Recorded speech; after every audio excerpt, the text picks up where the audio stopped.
going to, I'll play the, the video as fast soon as I can do it. Going to, I'll play the, good. Let me now get to the Navadha. Let's see if I can.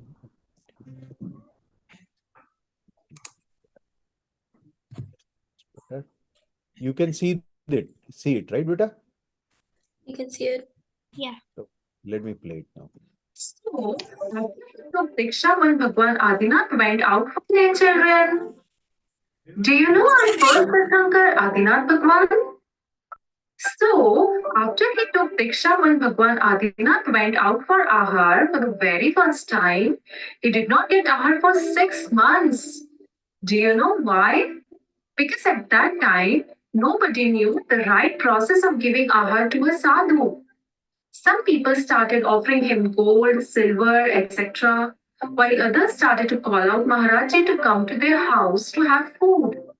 But our Maharaji never go to anyone's house just like that. They are like highly esteemed guests whom we need to persuade in the right fashion to make them arrive at our home for food, for ahar. And that way, that process of offering ahar to Jain Sadhu Sadhvi needs to be done with great respect and devotion.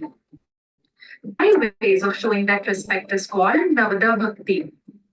Let's learn about Navada Bhakti in detail. Okay. The word is Navadha Bhakti, right? Who has heard of the word Navadha Bhakti in the past? Has any one of you heard the word Navadha Bhakti? Maulik, Vikhyat, Ishan? No? Okay. I've heard of Uh, them like Navada different. I'm pretty sure I sort of remember it. Sort of like from the past, but not really. Sort of. I see. How about you, Maulik? You were saying something?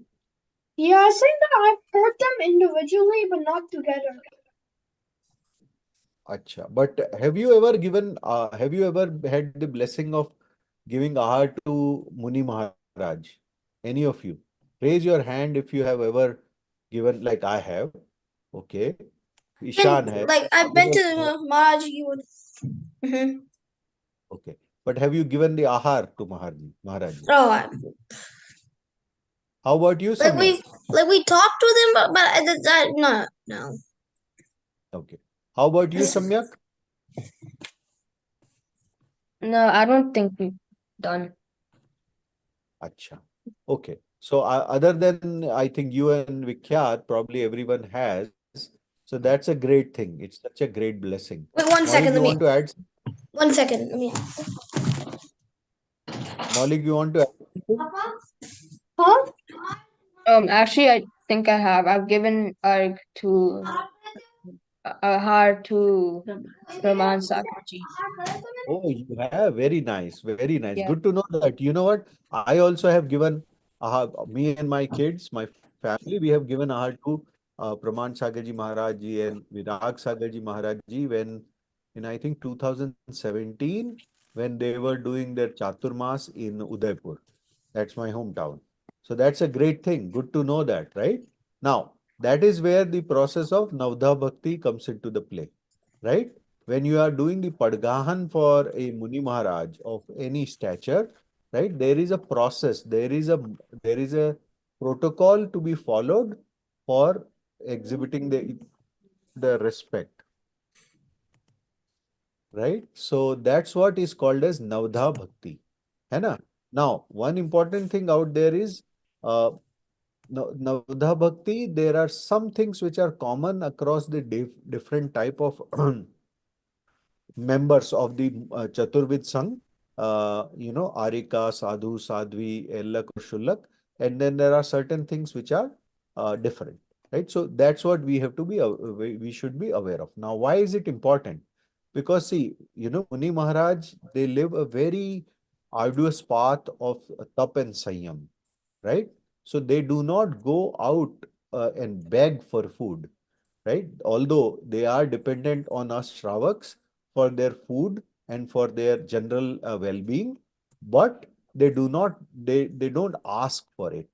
It is us Shravak who should be intelligent enough to understand their needs and then make the best effort to satisfy their needs, right? And in order to do that, we have to show and exhibit immense reverence towards them. It's not like offering food to any other person, not even the guests that come to your home.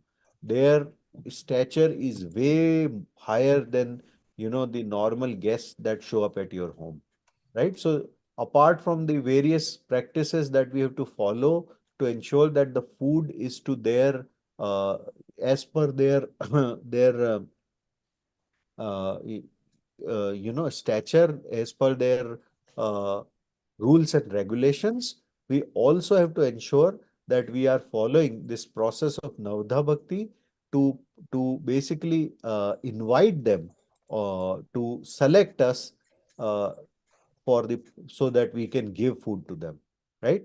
Uh, do you know how Maharaji takes ahar? How do they eat?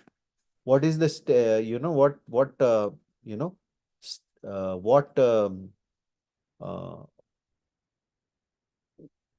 what is their what are the etiquettes or rules that they follow while eating food, while taking food? Have you seen ahar Maharaji taking ahar? So do they eat in a gold plate or a silver plate? No. How do they eat? Where is their food? Like, where do you serve the food? So like they have their like hands out and we give it to them, right? Exactly. They use their own hands as the plate. And are they sitting on the dining table when No, they eat food? they stand. They stand. They stand, exactly. You know why? That's a marker of their tap. The idea is they want to stay standing and have, food taken in their hand bowl, because that's to give themselves a message more than giving message outward, but to basically tell themselves that I should not get attached with this food. I'm only taking this food to so that I can sustain this body. I give it the required nutrients, and that's about it. And that, I am not attached to this place also where I'm getting the food. I will move on once my thirst and my hunger is satisfied. Right. So this is a marker of non-attachment of their tap and of their sanyam. Also, they don't take any food in gold or silver plate because that's a market. That's like showing off, right? That's like that may build egos. That's what happens with so many different saints who end up taking food in this higher type of things. Then they have a dependency on those things. So one fine day, if they some poor Shravak is not able to, let's say, arrange a silver or gold plate, then there is no food, right? So they don't want to tie any dependencies of the kind around the process of food taking. So that's one other thing. Also, there are other things around their food, ahar process. One of them is how many times do they eat, food in a day?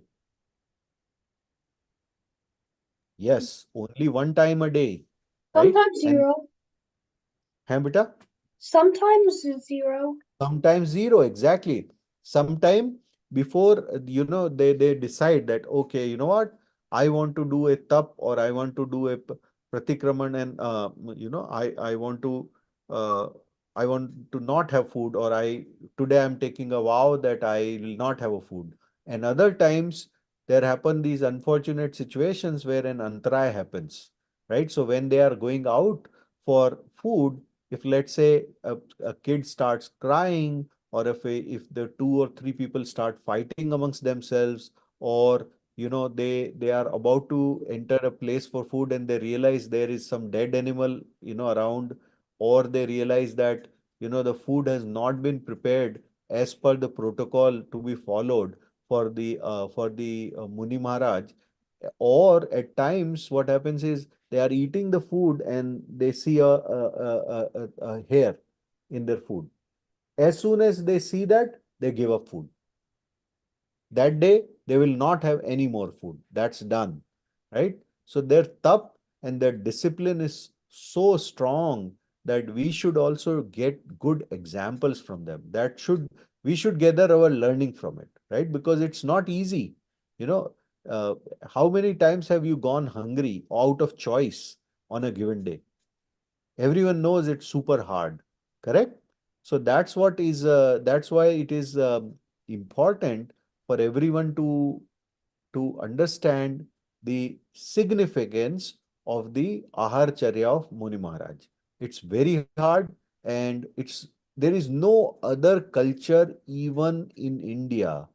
India being the epitome of the old civilization and old culture. There is no other culture other than Digambar Jains where such hard practices are followed by the Muni Maharaj. And we should be proud of it because it's so hard, right? Only people with very strong willpower could attempt those things. है ना? So that's important for us to understand. Now, apart from all this, right? Once they get to the ahar, there are so many things, so many protocols to be followed.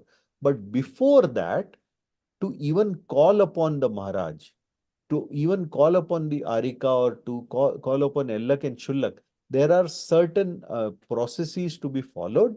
These processes are like together considered as the bhaktis that we have to offer. Okay, so I'll continue on this with the video now. It's 9. With these 9 steps, 9 virtues, we pay our respect towards Muniraj and offer them ahar. We should consider ourselves extremely fortunate when Muni Maharaj comes to our house for ahar. It's one of the greatest blessings. This is the reason we should give them ahar with Navta Bhakti. There are 9 processes. Okay, do Muni Maharaj take ahar after the sun sets? No. No, right? Think of it. No, They don't eat after. increased bacteria. Yeah, absolutely. So even before the science, Western sciences found the value of it, which is why eating intermittent fasting and eating before 5 and autophagy and whatnot, all these words are getting so popular now. But think of it, for us, this practice has existed continuously in our culture since at least for 2500 years. Even before that, of course, because in the age of Parshvanath Bhagwan and before that, the age of Neminath Bhagwan, of course. But at least we have written proof that such practice of eating before sunset and not eating after sunset has existed in our practice for 2500 years. It's the Western sciences who are in the catching up game.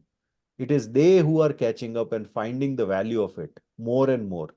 For us, it has been part of the norm, right? And while it has been part of the norm for us Shravaks, it has been part of the practice and discipline for our Muni Maharaj and the Chaturvid Sangh for way more, time. So we have to be, we should be appreciating that fact because it's now people are talking about, hey, I'm doing intermittent fasting. You know what? I have stopped eating after 5 and all that. Okay, fine, good for you. But we have been doing that for ages, for generations. So it's not a surprise for us, for Jains, right? And Jains are reasonably the most healthy community in India just because of such high mark practices that we follow, right? So anyways, let me continue with these 9 types of respects that we have to show towards Muni Maharaj before inviting him for ahar. We are not giving him out of charity. It's no charity. Okay. There are so many people who line up just to give ahar to Maharaj, Muni Maharaj. It is our fortune that we get an opportunity to give an ahar to them. So we should be there with lots of humility. And basically, these 9 type of bhaktis are just the marker of our humility towards him. है ना? If you don't show humility, no Maharaj will come to you for food, however hungry they are, because they know how to control their hunger. There are stories of Muni Maharaj who have gone without food for 1 year. 1 year no food, right? So their tap their willpower is super high. Uncompared. It's unthinkable in the current ages. Okay, so that's that. So which we are required to follow while giving ahar. Those are Pratigrahan or Padgahan, Uchchasan, Pat Prakshalan, Pujan, Namaskar, Man Shuddhi, Vachan Shuddhi, Kaya Shuddhi, and Ahar Jal Shuddhi. Our devotion in doing these 9 things while Ahar is called Navta Bhakti. Let's understand these one by one. First comes Pratigrahan or Padgahan, which refers to the gestures we make while calling Muni Maharaj for Ahar at our place. For this, we hold Kalash, Shrifal, and other auspicious things in our hands. We should be wearing clean, washed, and untorn clothes which are simple and are not touching the floor. We should be careful not to stand on grass while calling Muni Maharaj for hour at our place. Whenever we see Muni Maharaj coming towards our side, we should clearly say, Hey Swami, Namostu, Namostu, Namostu. And if it is Mataji coming towards us, then we should clearly say, Hey Mataji, Vandami, Vandami, Vandami. And if any Elak or Shullak Maharaji or Mataji is heading towards us, then we should say, Hey Swami, Chami, Chami, Chami. After this, we would say, Atra, Atra, Atra. Tishta, Tishta, Tishta. Which means we are requesting Maharaji or Mataji to stop at our place. Then we would say, Man Shuddhi, Vachan Shuddhi, Kaya Shuddhi, Ahar Jal Shuddh hai. By saying this, we are informing Maharaji that the Ahar Jal has been prepared with cleanliness and purity. Once Maharaj or Mataji decide to come to our place, they will come and stand in front of us. After this, we would do 3 circles of parikrama of Maharaji, and while doing this, we can chant Namokar mantra. We should also keep in mind that no living thing or jeev gets hurt by our feet.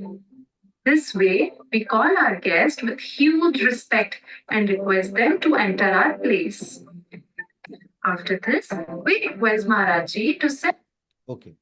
So whoever has offered ahar, okay, do you remember what were the things that your elders had put in their hands while doing the padgan for Maharaji?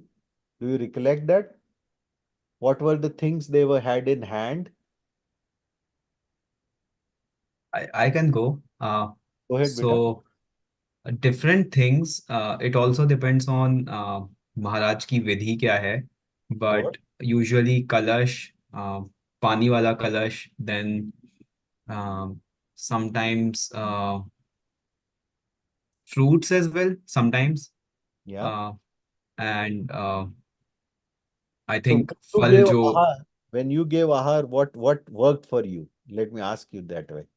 So for me, kalash worked, like Kalash pani worked. wala kalash. Yeah, Correct. and then 3 kalash is stacked one over another. Absolutely. So you know what? Some Maharaj and these sometimes Maharaji, most of the time, all the time, Maharaji take a vow. They take a vow and they do not share this with anybody. They just keep it to themselves. Okay. And they may take a vow like, hey, today when I'll go out for ahar, then I will take ahar from a householder who has, let's say, who is standing with the following the right protocol, and they have maybe three grains of rice in their hand. Now think of it. Somebody has taken that as a vow in their mind, and they are not revealing it to anybody. They start with, when they start, they the marker that they are out for the food is that their right hand, it goes in this position. If you can see me on my camera, and then they put their thumb like this on their shoulder. So that's the marker that a Maharaji is out for Ahar Charya, and that he is, he is wanting to quench his thirst and hunger by the food offered by the householders, by the Jain householders who are willing to offer him food.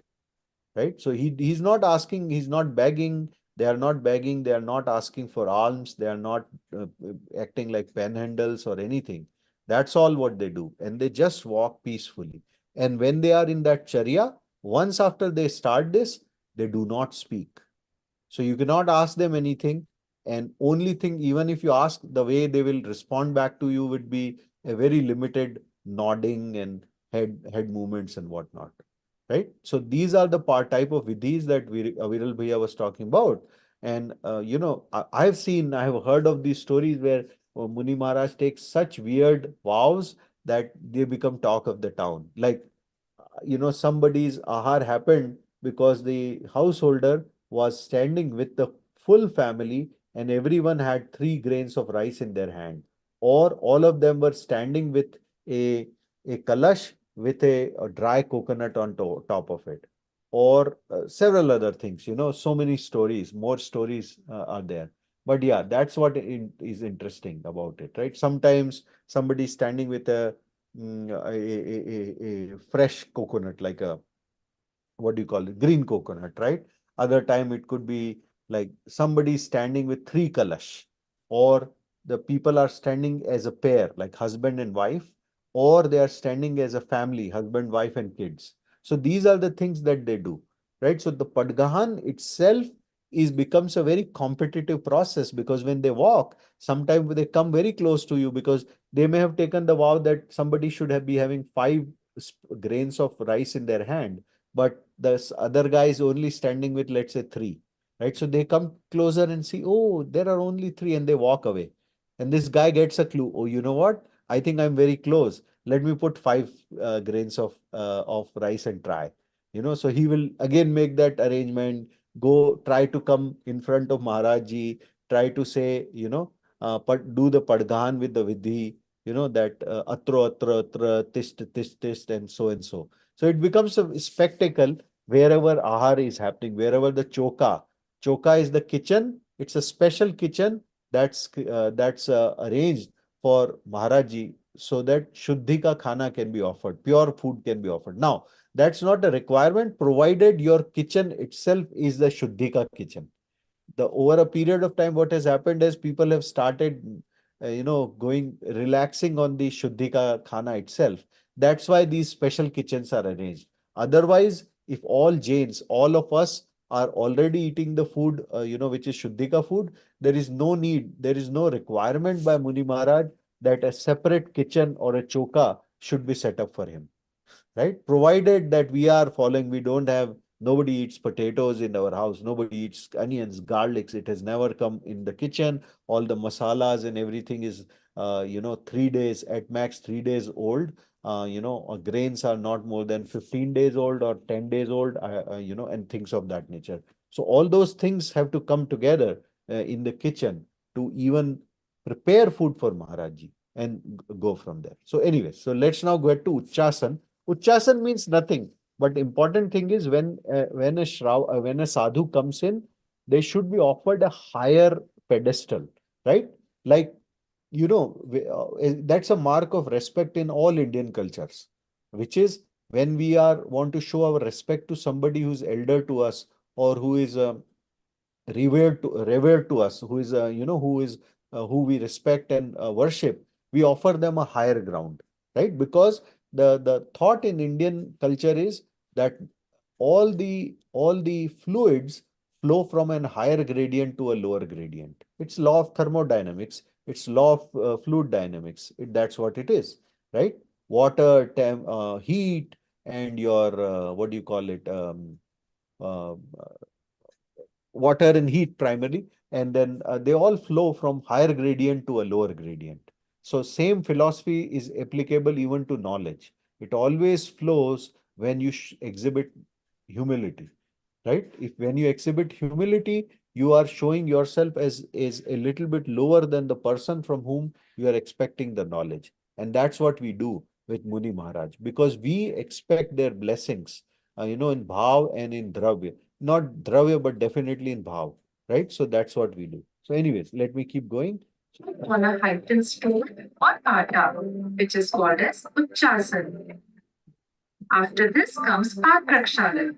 which means washing the feet, in which we keep a big utensil like a plate below the feet of Muni Maharaj and respectfully wash them with pure water.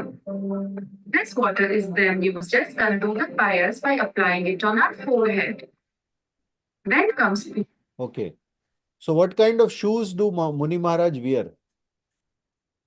None. None. Right? They're like their body, their feet are also naked.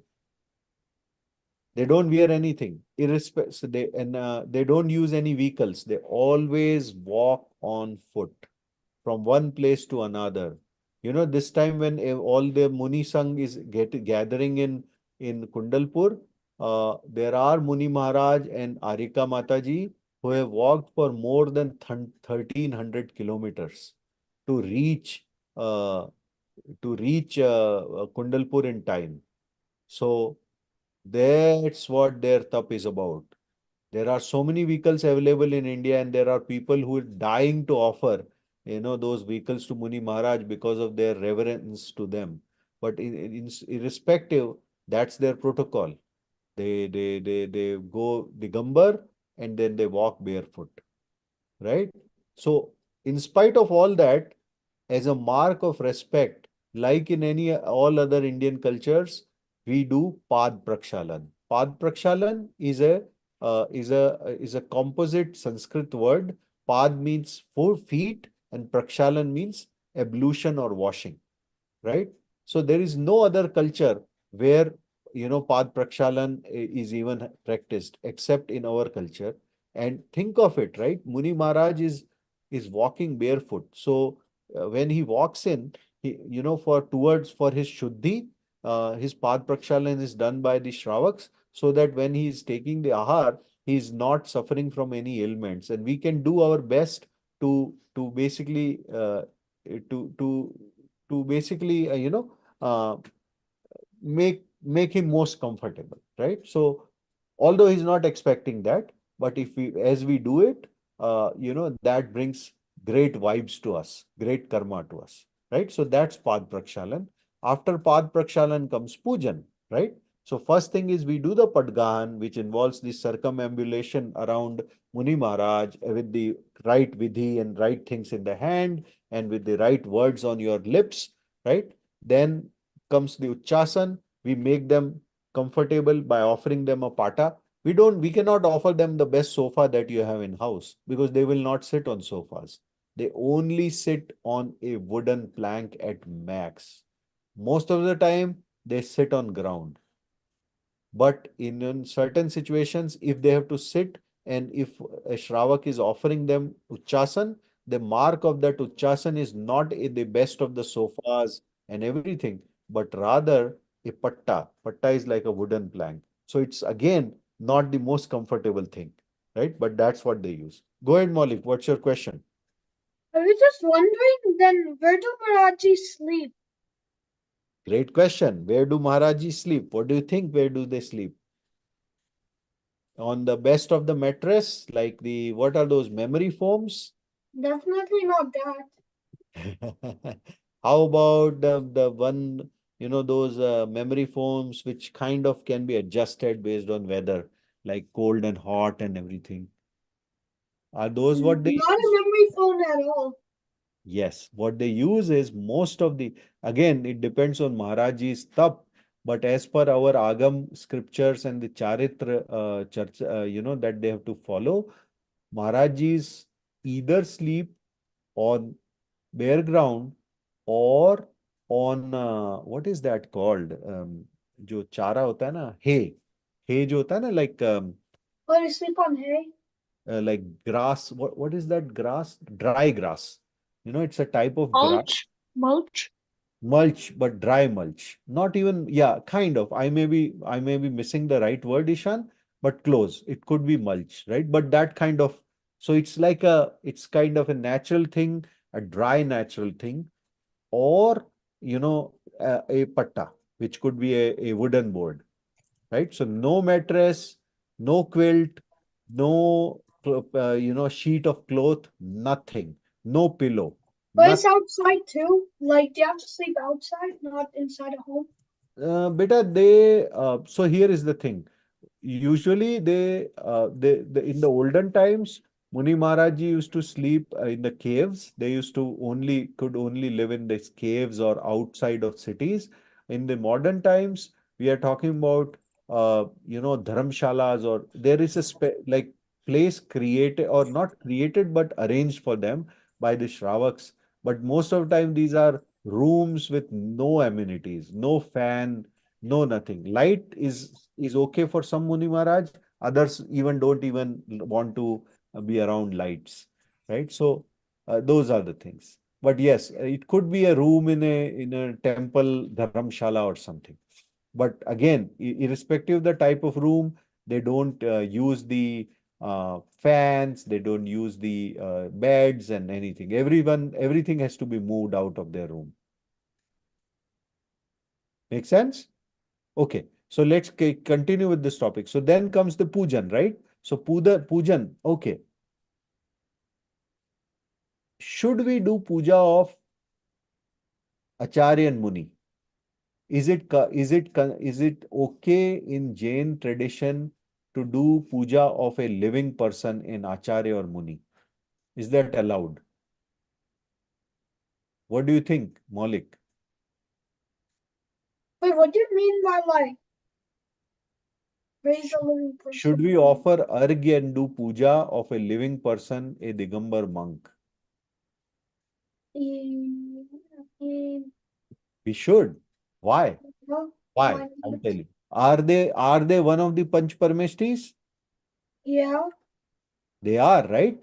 Actually, out of the five, if you look at it, even Arihant Bhagwan before the Arihant Avastha was actually a Muni only, right? But even if we keep them aside, Arihant and Acharya, then the rest of the three are nothing but the type of Munis only, type of Digambar monks only, isn't it?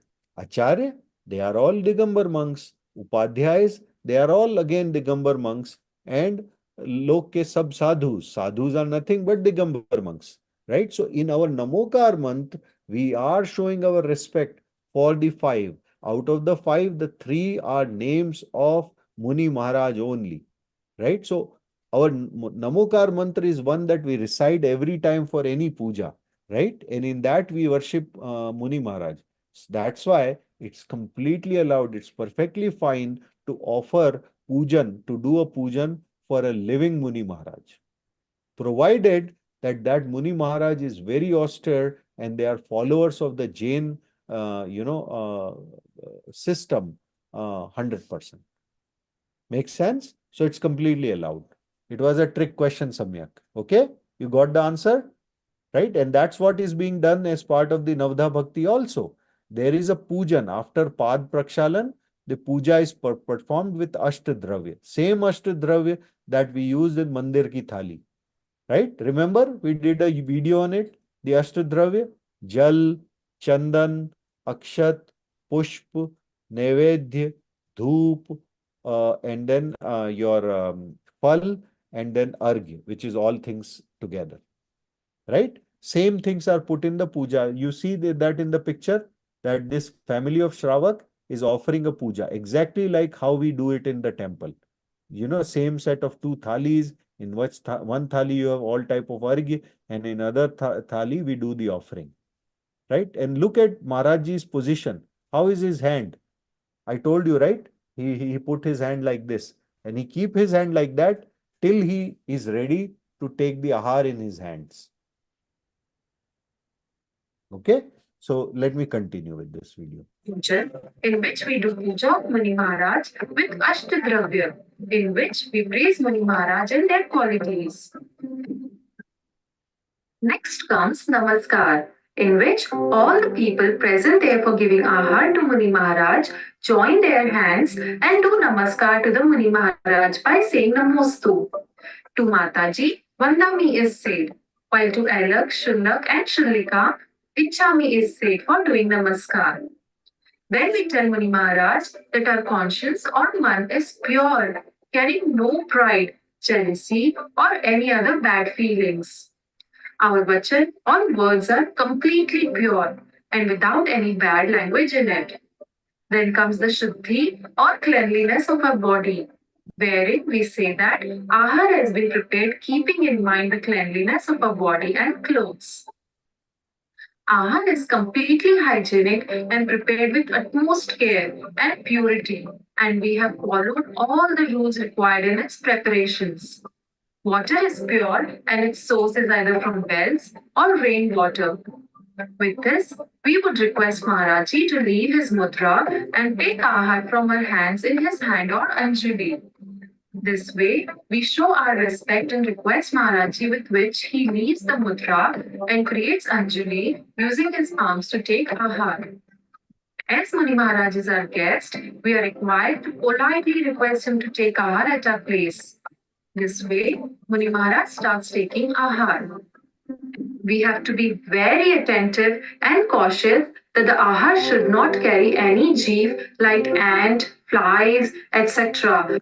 So one important thing, right? When we say man shuddhi, vachan shuddhi, and the ahar shuddhi, it's very important that our thoughts should be pure, right? You cannot be a show off in front of Muni Maharaj when you are offering the ahar, or make some terse remarks that could make him look bad, or that are pointing to, may lead to some kind of conflict. Right, so it's not just about saying man shuddhi, vachan shuddhi, ahar shuddhi. It should be exhibited in your conduct also.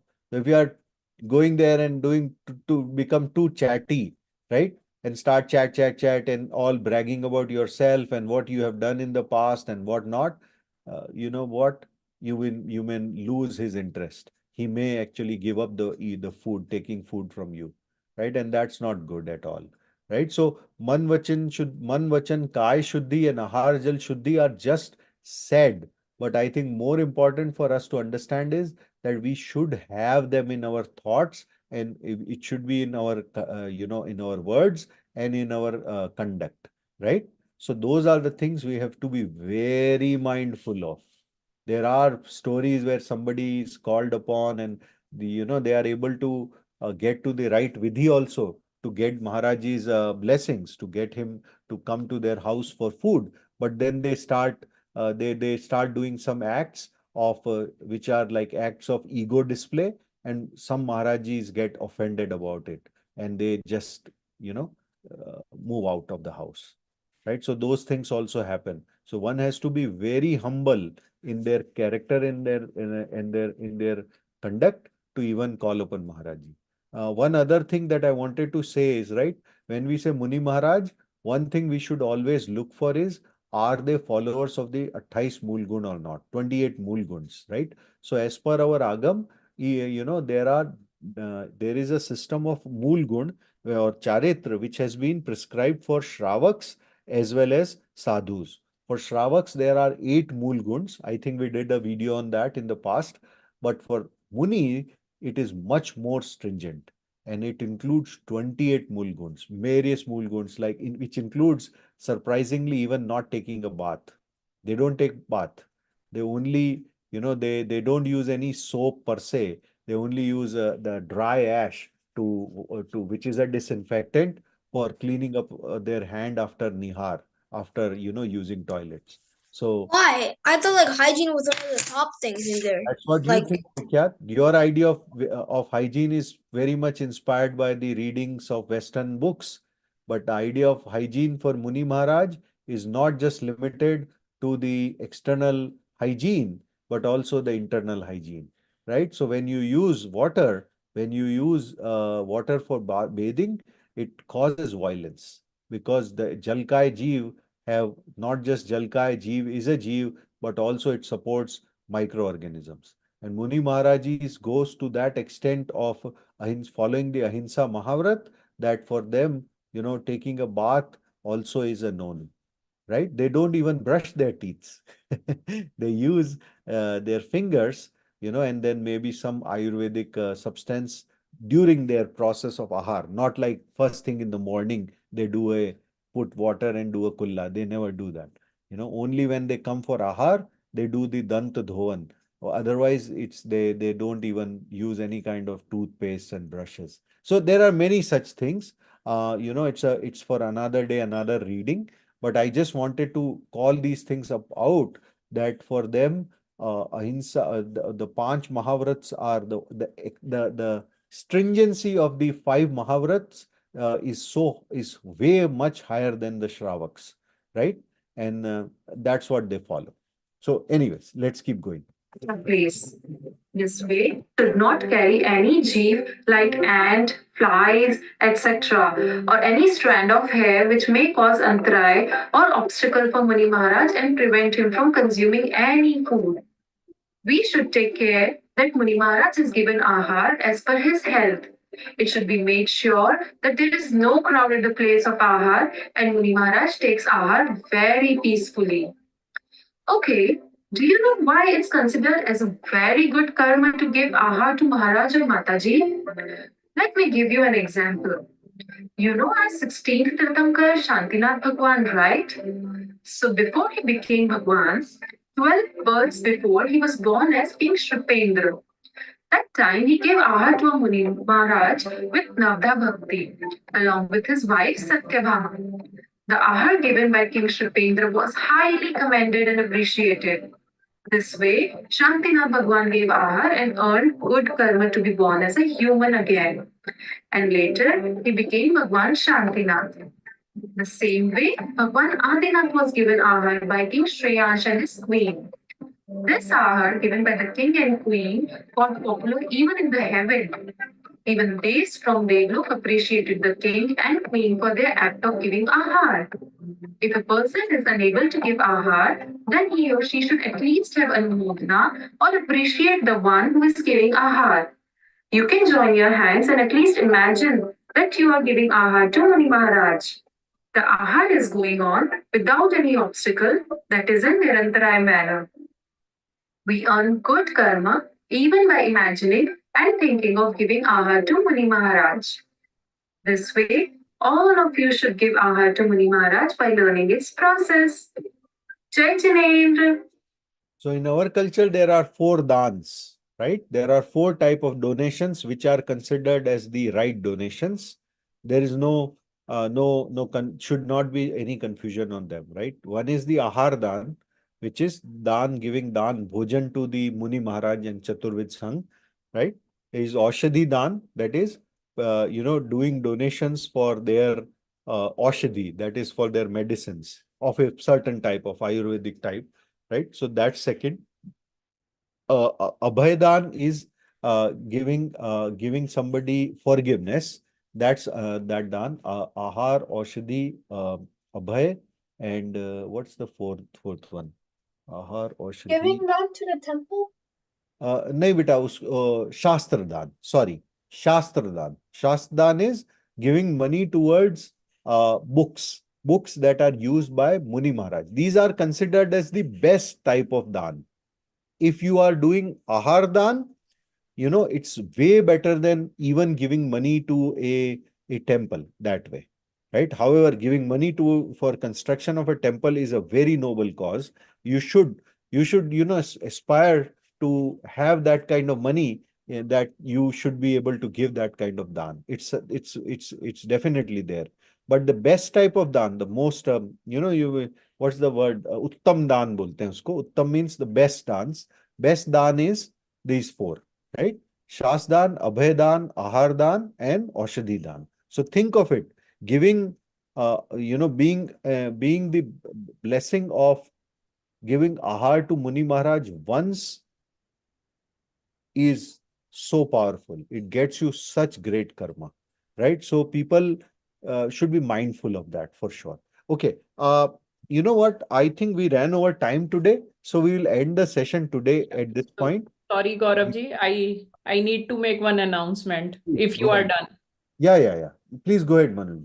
Yeah, so I just talked to Shefali ji. She said we can record the skit on May 5th, previous Sunday. Okay. Yeah. So, Nice. yeah, during class time only. So I think that will work for everyone. Vikyat, how about that? See, Auntie got you a great solution.